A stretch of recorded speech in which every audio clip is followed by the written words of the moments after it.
Le vittime di Casteldaccia investite dal gas dopo la rottura del tappo, solidarietà del Presidente della Repubblica Mattarella e di Giorgia Meloni.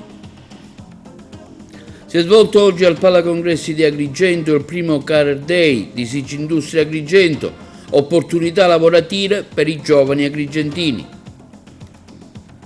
Un incontro è stato organizzato ieri dall'Ordine dei giornalisti su tema giornalisti ieri, oggi e domani. Ennesimo sollecito inviato dal Comitato di Quartiere Fontanelle Insieme all'amministrazione comunale per intervenire sul fenomeno dell'erba alta nella popolosa frazione agrigentina. Finanziati i lavori per il ripristino dell'asilo Malaguzzi al villaggio Peruzzo, a Favara inaugurata la nuova palestra all'Istituto Martin Luther King. Ismaele Lavardera ad Agrigento venerdì prossimo per parlare delle problematiche della città. Domenica Forza Italia presenta il candidato di Agrigento, l'onorevole Margherita La Rocca Ruvolo, insieme ai vertici del partito. Presentata a Palermo la nuova edizione della Rotta de Florio, una regata di altura, consuntivo e futuro per il dirigente sportivo dell'Agragas, Giuseppe Cammarata.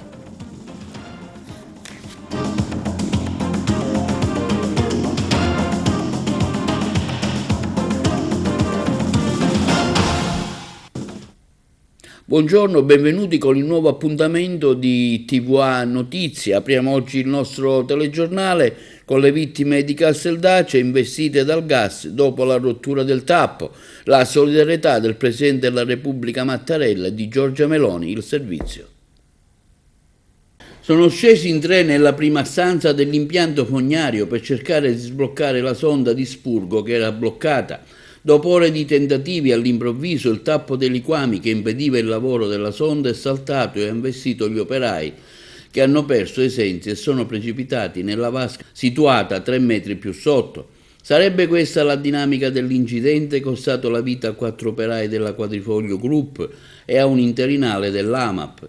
La ricostruzione spiega perché i lavoratori della società che gestiva la rete fognaria per AMAP in subappalto si trovassero nell'impianto e non in superficie come prevedeva il contratto. Vedendo che i primi 3 operai non risalivano, sono scesi altri 3 colleghi, tra cui Giuseppe La Barbera, l'interinale che aveva mansioni di accertatore, doveva cioè vigilare sulle transenne piazzate in strada. Intanto il gas killer era risalito e li ha investiti. 2 sono stati trovati morti, 1 in fin di vita. Per recuperare i compagni precipitati nella vasca sono serviti i sommozzatori dei vigili del fuoco. Secondo quanto si apprende, gli operai avevano chiesto l'autorizzazione a lavorare all'interno dell'impianto al direttore dei lavori, il responsabile della sicurezza di AMAP, sentito a lungo ieri dalla polizia. Il caposquadra responsabile della sicurezza della Quadrifoglio era Epifano Alsazia, conditolare della ditta, tra i primi a perdere la vita. Il Presidente della Repubblica Sergio Mattarella, in visita a New York, ha espresso il suo cordoglio per la grave tragedia sul lavoro che ha causato la morte di 5 operai a Casteldaccia. Auspico, ha detto il Presidente, che sia fatta piena luce sulle dinamiche dell'incidente, ma l'ennesima inaccettabile strage sul lavoro, a pochi giorni dal 1° maggio, deve riproporre con forza la necessità di un impegno comune che deve riguardare le forze sociali, gli imprenditori e le istituzioni preposte. In merito anche il commento del Presidente Giorgia Meloni, intervenuto sulla tragedia. Sconvolge la notizia degli operai coinvolti nel tragico incidente avvenuto a Casteldaccia. Alle famiglie delle vittime il mio profondo cordoglio, unitamente al sentimento di vicinanza verso il lavoratore che si trova attualmente nel reparto di rianimazione dell'ospedale policlinico di Palermo. Sia fatta piena luce su questa tragedia, conclude il Presidente del Consiglio Giorgia Meloni. E si è svolto stamani al Palacongressi di Agrigento il primo Career Day organizzato da Sigindustria Agrigento. Noi abbiamo seguito l'evento. Si è svolto oggi ad Agrigento, presso il Palacongressi, il primo Career Day organizzato da Sigindustria Agrigento. Sigindustria è da sempre attenta al sostegno del settore produttivo, alla formazione professionale, delle risorse umane. Ha deciso di chiamare a raccolta le scuole, le università, le imprese, le forze dell'ordine, le istituzioni tutte per organizzare il primo Career Day della provincia, in modo da creare così un rapporto diretto tra i giovani e le realtà produttive del nostro territorio. a introdurre i lavori il professor Giacomo Minio, direttore di Sicindustria. Iniziamo oggi una prima iniziativa che si ripeterà poi negli anni, nella prima decade di maggio, ed è un'iniziativa, devo dire, intelligente, perché l'intelligenza sta nella sua essenzialità, cioè mettere concretamente insieme la domanda con l'offerta. Oggi abbiamo raccolto 7 istituti tecnici, i cui giovani si diplomeranno nel prossimo mese di giugno-luglio.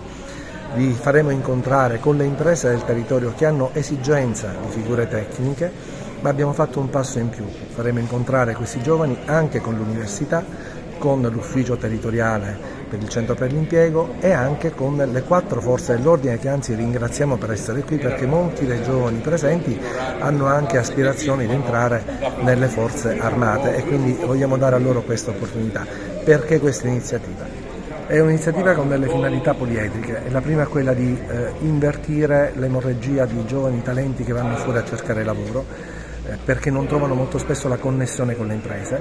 La seconda è quella di rinvigorire il territorio attraverso la permanenza qui di giovani risorse che possano anche innervare connessioni, talenti, intelligenza sul nostro territorio fra mondo dell'impresa, mondo della scuola e quindi università. Sicindustria anche questa volta si dimostra molto attenta al mondo della scuola, perché rappresenta una risorsa fondamentale per le aziende che hanno spesso necessità di avere figure specializzate, formate negli istituti superiori, per essere immesse nell'organico delle varie aziende, e soprattutto perché anche noi sentiamo la necessità, la responsabilità di contrastare quel fenomeno molto negativo che è l'abbandono del territorio da parte di tantissimi giovani. Quindi collegare e intensificare il dialogo tra imprese e scuole risulta per il nostro futuro davvero importantissimo. Oggi è la prima giornata che Sicindustria organizza coinvolgendo le scuole professionali per cercare di intercettare i ragazzi, gli studenti che alla fine del percorso di studio vogliono intraprendere un'attività lavorativa all'interno delle aziende. Oggi sono presenti 22 aziende del territorio siciliano, delle belle aziende, e io quello che dico ai ragazzi è che dirò ai ragazzi: sfruttate questa grande opportunità di conoscere le aziende e di iniziare un percorso lavorativo. È importante questa iniziativa per quanto riguarda queste attività di promozione del connubio, del collegamento tra la scuola e il mondo del lavoro, perché è importante appunto che tutti i ragazzi partecipino a queste iniziative che sono veramente fondamentali per lo sviluppo del nostro territorio. Per quanto riguarda la giornata di oggi ci saranno una serie di interventi e poi alla fine si prevede appunto un passaggio direttamente tra gli alunni, i ragazzi e le imprese. Le scuole sono diverse, no? Che Sì, partecipano. ci sono tutte le scuole superiori chiaramente della provincia di Agrigento e interverranno anche i dirigenti scolastici e quindi siamo qui appunto per una delle giornate più importanti dell'anno scolastico per quanto riguarda queste attività di alternanza. La scuola in questi anni, come si sa, ha avuto uno sviluppo in questo senso, perché si sono implementate molte di queste attività, tra l'orientamento scolastico professionale, appunto la stessa alternanza scuola-lavoro e anche tutte le novità che ci sono state, dalla metodologia didattica alle nuove figure di tutor e di professori appunto formati per accompagnare i ragazzi in questo percorso. Ieri si è svolto presso l'Aula Giglia di Agrigento del Libero Consorzio Comunale un interessante incontro organizzato dall'Ordine dei Giornalisti sul tema Giornalisti ieri, oggi e domani, la professione che cambia, il mestiere che sarà, tra libertà di stampa, norme bavaglio, giornalismo precario, carte deontologiche, limiti del diritto di cronaca, rischi e diritti dei cronisti. Noi eravamo sul posto. Si è svolto ieri presso l'Aula Luigi Giglia del Libero Consorzio Comunale di Agrigento un interessante incontro organizzato dall'Ordine dei Giornalisti sul tema Giornalisti ieri, oggi e domani, la professione che cambia, Il mestiere che sarà tra libertà di stampa, norme, bavaglio, giornalismo precario, carte deontologiche, limite del diritto di cronaca, rischi e diritti dei cronisti. Appoggiare il saluto del commissario straordinario il capo di gabinetto Antonietta Testoni, che ha ringraziato l'Ordine per l'importanza del tema in discussione presso l'Aula consiliare, aperta sempre al dibattito e al confronto.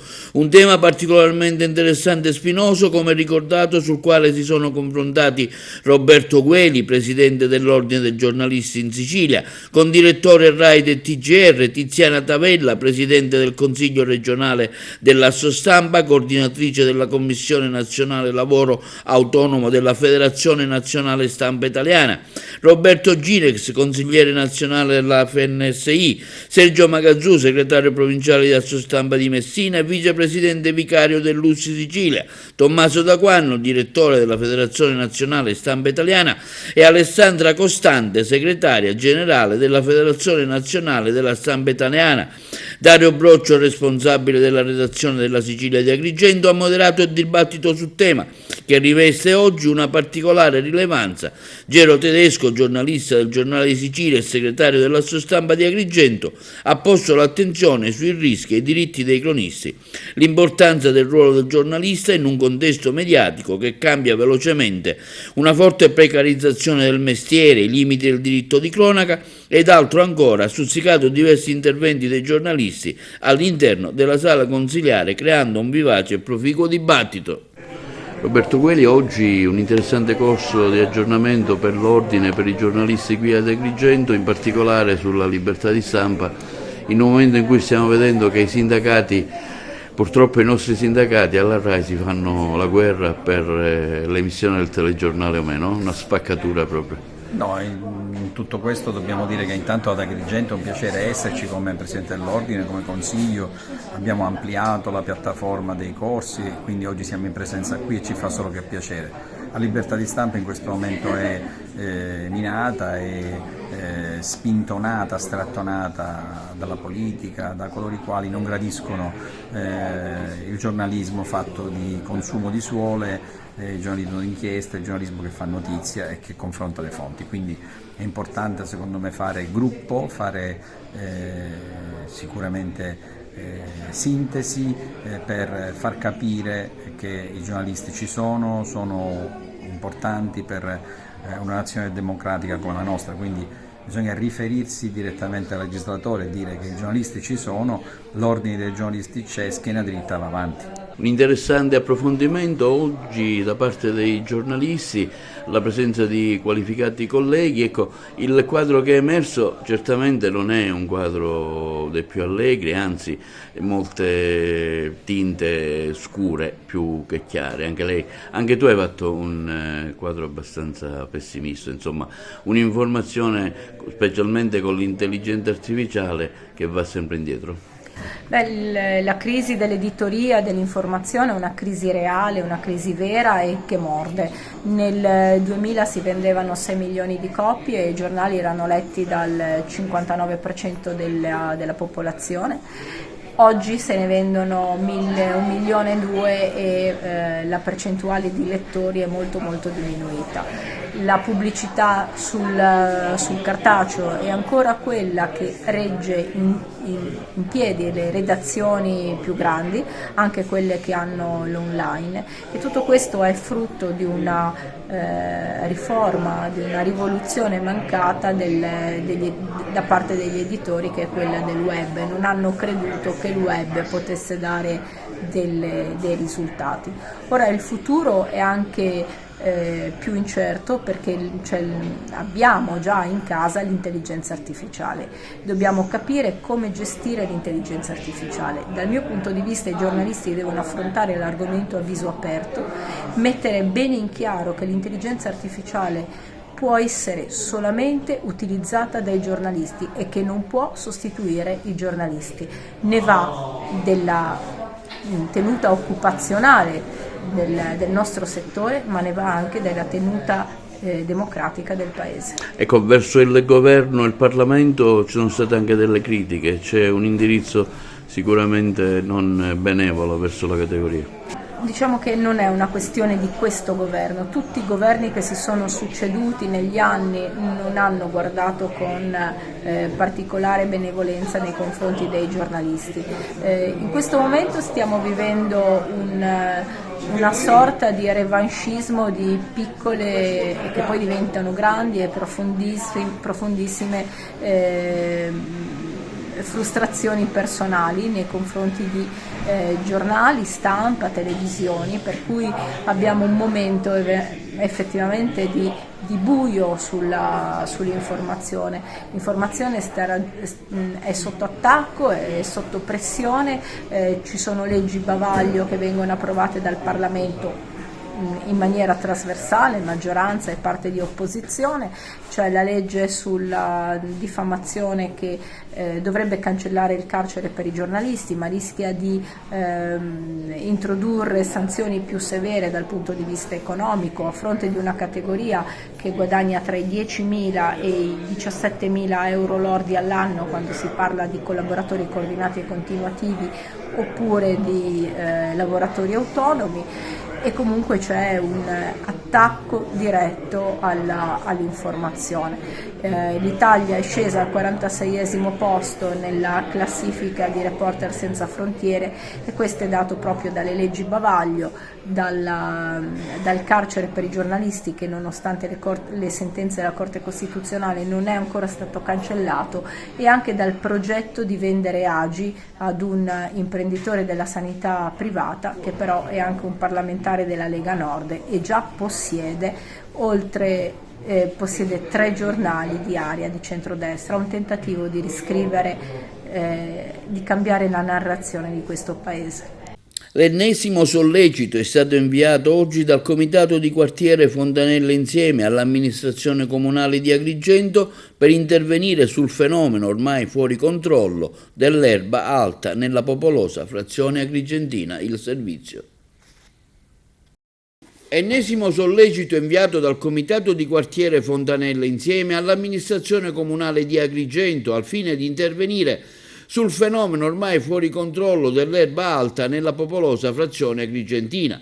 Cespugli altissimi ai margini dei marciapiedi che danno un'immagine di abbandono e degrado del quartiere di Fontanelle al punto di intralciare i passaggi pedonali, non rendere visibili gli incroci con la vegetazione che ostruisce la visibilità dei cartelli stradali, causando così un pericolo alla circolazione e costringendo i pedoni a camminare sulla carreggiata, per non parlare poi del fattore sanitario, il proliferare delle zecche e l'accumulo di sporcizie tra i cespugli.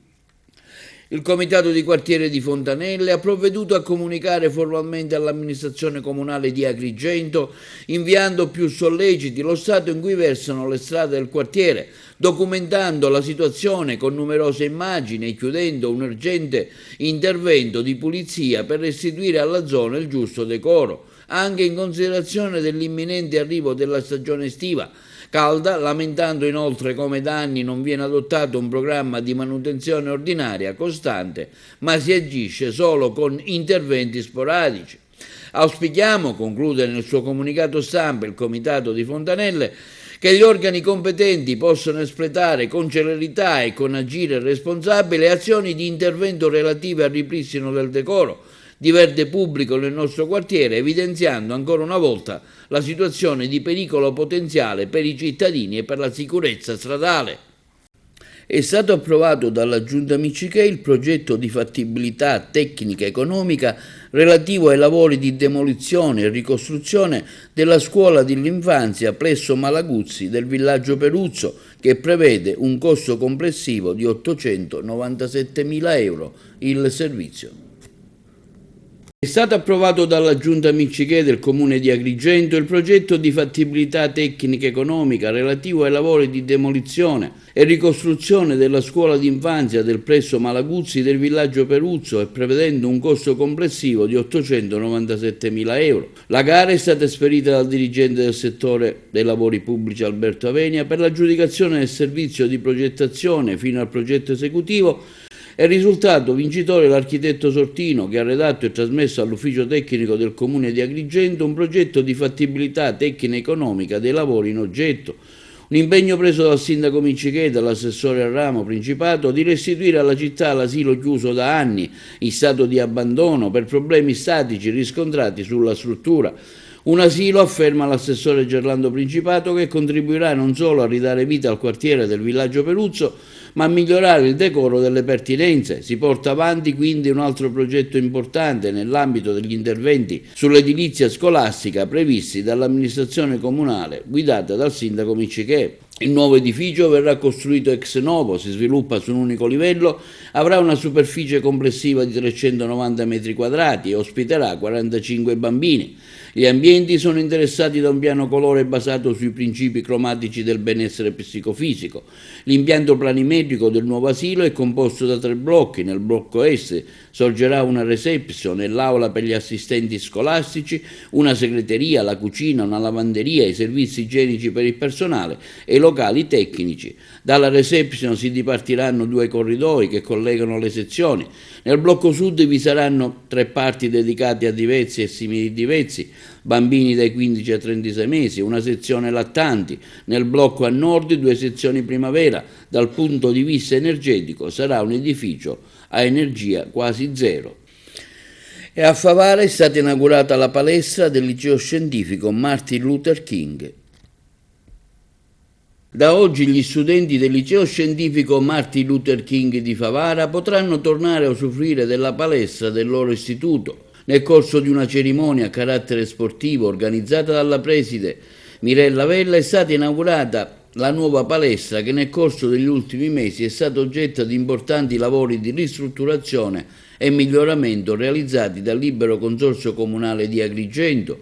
Nel corso dei lavori di manutenzione straordinaria sono stati sistemati gli infissi, sostituiti i pavimenti, intonacate le pareti e tutto quello che si è reso necessario per rendere fruibile la palestra.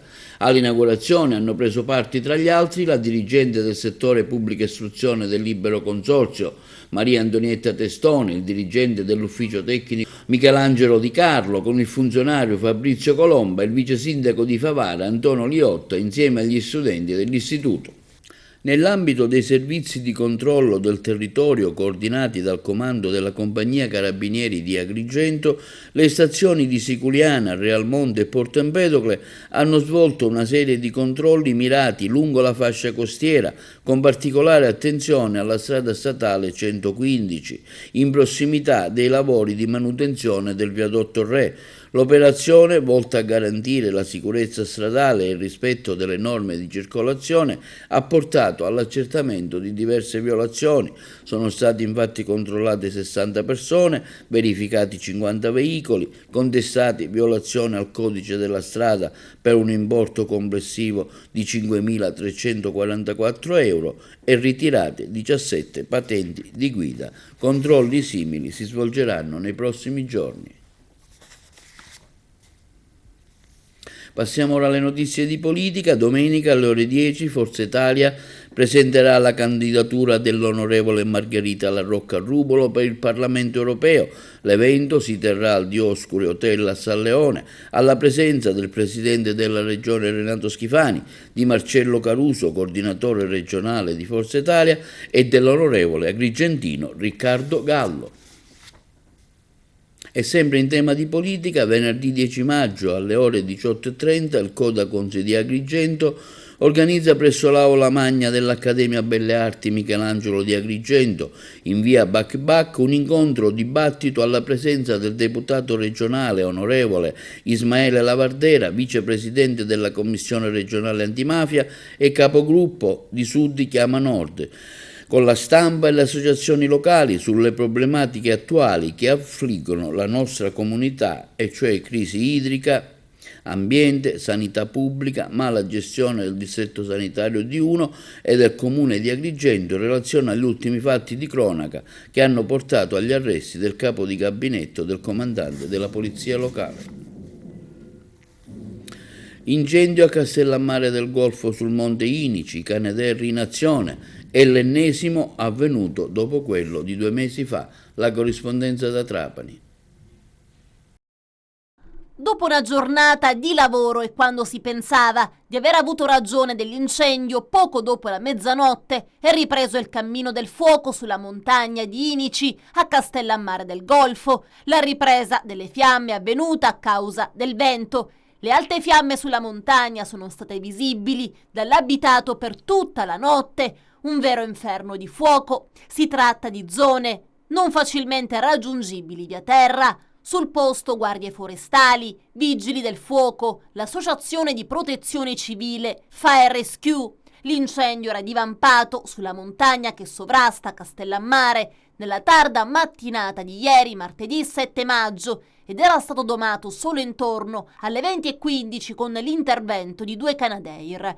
In nottata però la ripresa della Rogo. Stamane è arrivato a supporto del personale a terra un secondo Canadair per eseguire diversi lanci di acqua nelle zone più impervie e difficili da raggiungere dalla task force. Le lingue di fuoco hanno ridotto in cenere diversi ettari di macchia mediterranea, alberi di pino e leccio. Sin da subito il sospetto è stato quello che le fiamme ancora una volta siano state appiccate da presunti piromani. Una svista magari, ma un dato è certo. Alla vigilia dell'estate 2024 e delle elevate temperature abbiamo già un territorio martoriato, un territorio che si dice stanco di subire e stanco di ardere. Sul posto, oltre alla protezione civile, Fire Rescue, anche le squadre dei vigili del fuoco di Alcamo e Trapani. Così ha fatto sapere lo stesso sindaco Giuseppe Fausto, che ha seguito per tutto ieri e sta continuando a seguire l'evolversi della situazione. In un momento in cui si sta ancora pianificando come arginare roghi, in un momento in cui ci si aspetta che tutti collaborino, assistiamo già ai primi scempi 2024.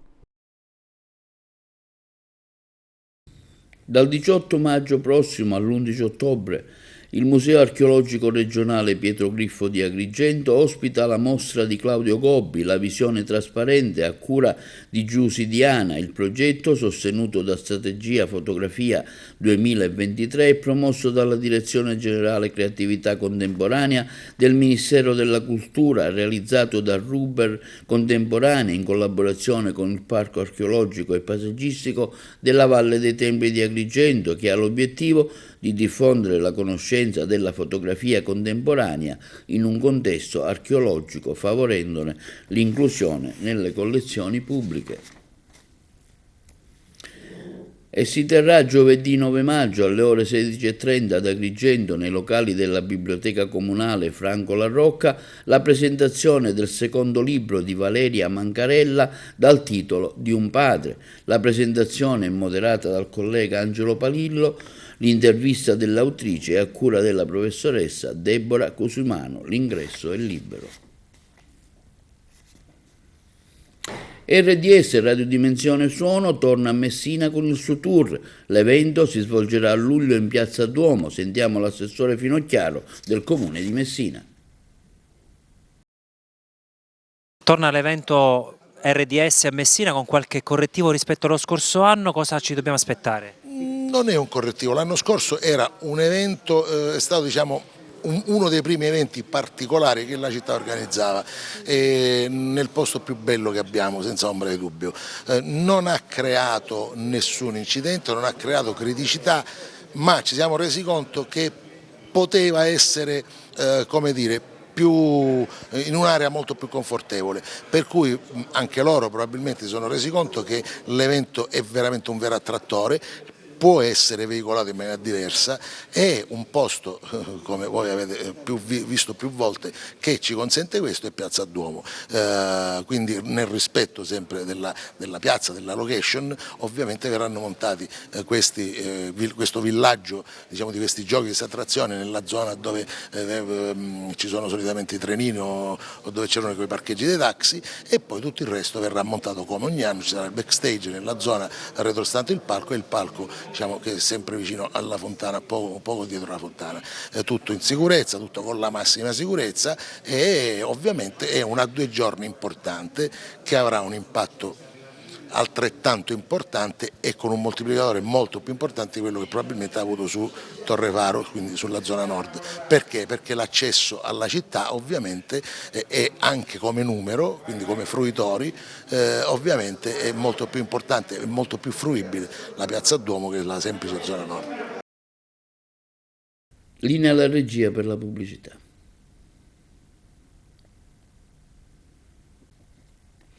Tutto pronto per lo start della terza edizione della Rotta dei Florio, una regata d'altura organizzata dal Club Canottieri Ruggero di Lauria con la collaborazione della Lega Navale Italiana, sezione di Trapani. Si parte venerdì, a Palermo il ritorno attraverso l'isola di Favignana. La corrispondenza da Palermo. Si ripercorrerà ancora una volta la rotta delle imbarcazioni commerciali della flotta della storica famiglia siciliana dei Florio, ma l'obiettivo è quello di esaltare ancora le ricchezze e le bellezze dei territori di Palermo, Trapani e delle Egadi. È tutto pronto per lo start della terza edizione della Rotta dei Florio, regata d'altura organizzata dal Club Canottieri Ruggero di Lauria con la collaborazione della Lega Navale Italiana, sezione di Trapani. Grande entusiasmo alla vigilia della partenza con la prima tappa in programma dal Golfo di Mondello e con arrivo a Trapani. Nella seconda, la regata offshore farà viaggiare i concorrenti da Trapani al Golfo di Mondello con passaggio obbligato alla boa di Favignana. Il via ufficiale è previsto per venerdì mattina a partire dalle 11. Sabato la premiazione della prima tappa, poi si riparte intorno alle 14 sempre da Trapani per Favignana per poi far ritorno a Palermo.